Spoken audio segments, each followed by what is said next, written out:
দক্ষিণ কলকাতা কেন্দ্রে প্রার্থী শ্রীমতী দেবশ্রী চৌধুরী সমর্থনে রোড শো গড়ছা মোড় থেকে শুরু হয়ে হাজরা মোড়ে শেষ হওয়ার কথা ছিল, কিন্তু পুলিশ নির্দিষ্ট স্থানে পৌঁছানোর আগেই ব্যারিকেড করে রোড শো থামিয়ে দেয়।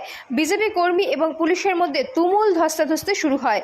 বিজেপি কর্মীদের তীব্র প্রতিবাদে পুলিশ ব্যারিকেড খুলে দেয়।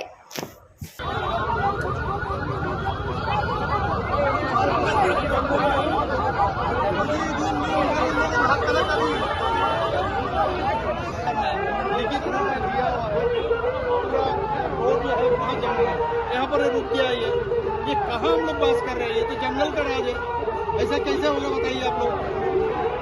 अभी इलेक्शन है और इलेक्शन के लिए कैंपेन नहीं कर सकते हैं क्या? ये कौन सा हम लोग किस राज में हम लोग अभी हम लोग काम कर रहे हैं? मैं निंदा करता हूँ।